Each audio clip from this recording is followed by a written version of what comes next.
So we have seen what are constraints. So constraints are nothing but the conditions or the restrictions that we apply on the database. So we have three types of constraints: domain constraints, key constraints and referential integrity. So domain constraints, we have seen certain examples for domain constraints, key constraints and the referential integrity as well. So now we will move on to a small history about structured query language, right. So we have seen what is relational model. The relational model is proposed by Edgar F. Codd and later this was implemented by IBM. Later the relational model proposed by Edgar F. Codd was implemented by IBM. So everyone knows what is IBM. So it's a popular, very famous organization, and IBM stands for International Business Machines. So IBM organization has taken up the project proposed by the Edgar F. Codd, and they have implemented a database. They have implemented a database management system. So earlier, so this structured query language we used to call it as SQL. Why? Because so we used to use only simple English terms. We used to use simple English terms for retrieving the data from the database, right. So that is why a simple English query language, So as we use the simple terms like select, create, join, all these are very quite simple words in English, and we can straightly know what is the meaning of each and every term we are using. Select, we are selecting the data. Create, we are creating the data. Join, we are joining the entities, right. So using very simple English terminology, we are getting, or we are designing, implementing the database, right. So earlier this structured query language we used to call it as SQL, simple English query language, and later on this was termed as SQL, structured query language. Now we have to know what is this language, what is this query, and what is the structure. So what is a language? Language is nothing but a barrier or an interface that we used to have to communicate between two things, right. So if you take two sides, right, the user at one side, and we need to communicate with the database. Means you should have a proper language here. You need to have a proper language to communicate with the database by the user, right. So why do we call it as a language? Language is nothing but an interface for the communication. So in order to retrieve the data, or in order to do any kind of operation on the database, we are making use of this SQL. And why? What is Q here? Q is nothing but query. Query is nothing but question. The question we are posing the question on this language. And how this language is? The language is structured. So when we are saying a structured concept, structured is nothing but we are using a specific format. And what is the format are we using? We are using relational format here. You are using relational format, means whatever the data we are manipulating in the database, we are manipulating in the form of tables. The person Edgar F. Codd has told that, so if you store the data in form of rows and columns, so it is very easy to store the data in the table, and because the data is stored in rows and columns, it is very easy to access the data, right? So this is a small brief history about structured query language.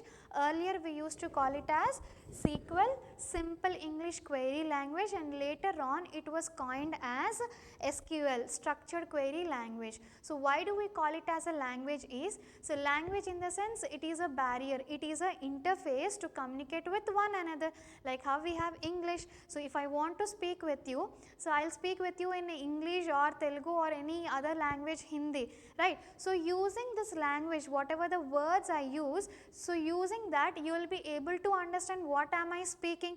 In the same way, if the user wants to communicate it with a database, it has to use a language.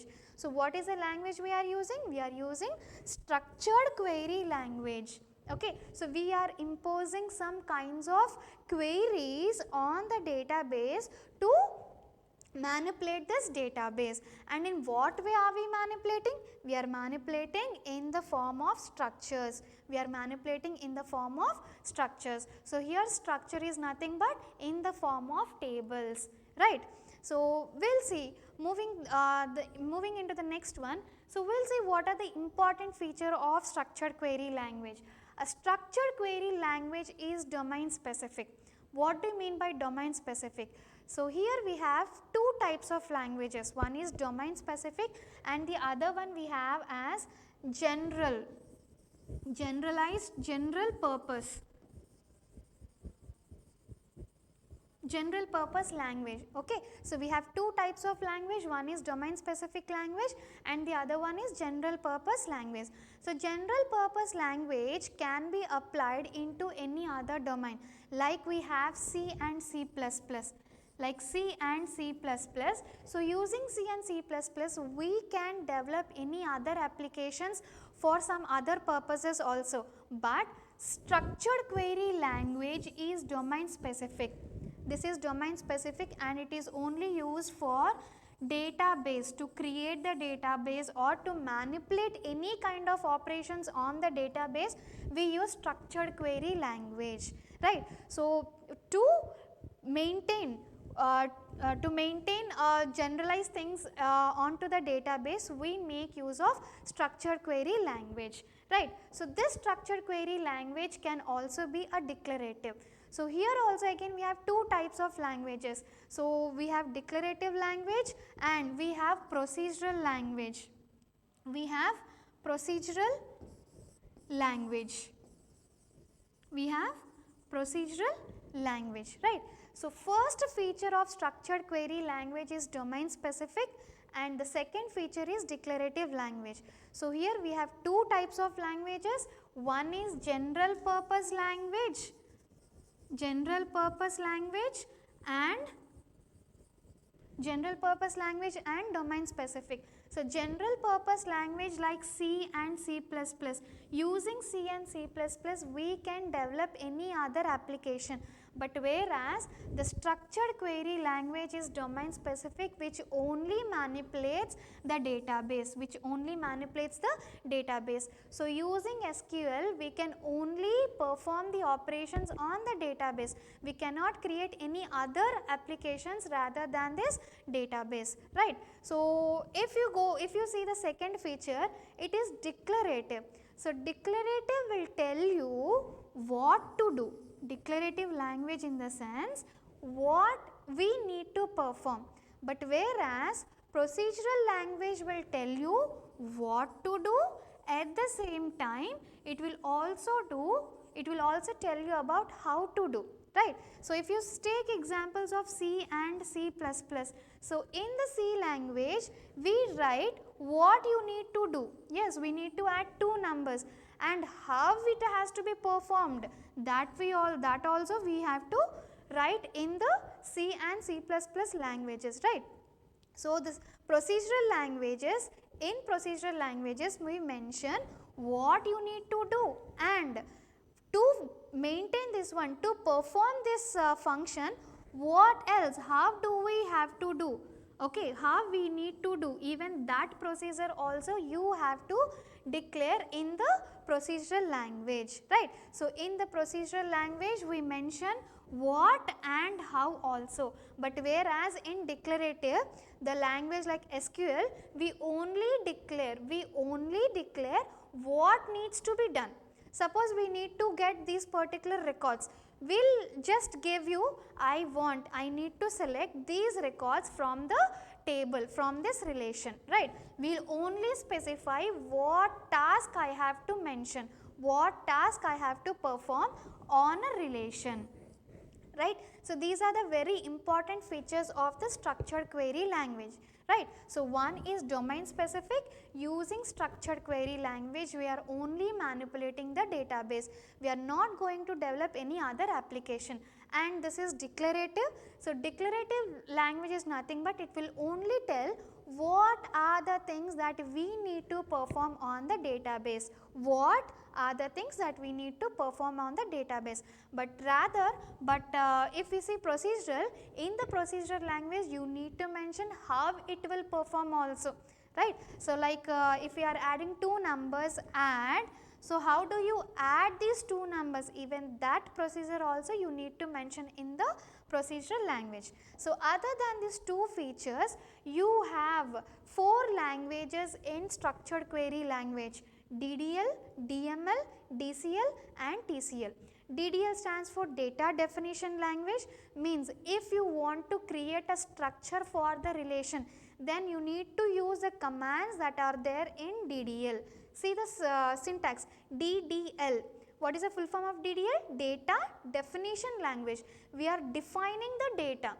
When we are creating, if you want to give a particular structure to your relation, then we have to use the commands in DDL.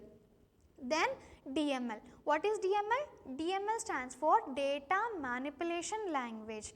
DML stands for data manipulation language. So when you want to manipulate the structure of the database, when we want to manipulate the structure of the database, then we use the commands in DML.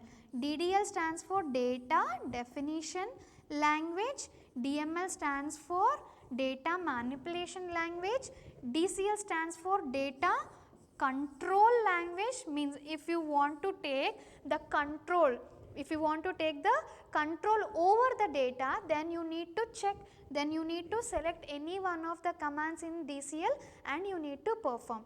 In the same way, TCL stands for transaction control language, transaction control language, right. So the basic difference between DCL and TCL is, if you want to take the control over the data in the database, the whole data in the database, right. So how the data will be? The data will be in the form of tables. So if you want to take the entire control over the database, then you need to use the data control language commands. And what is this TCL?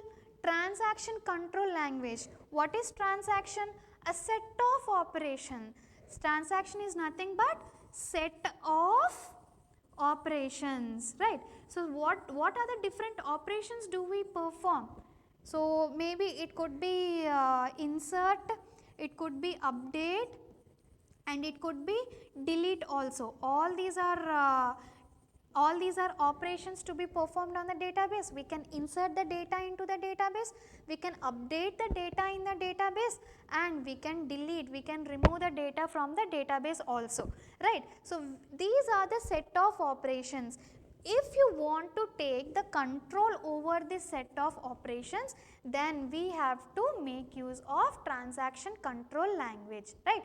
So for structured query language, we have four types of languages: DDL, DML, DCL and TCL.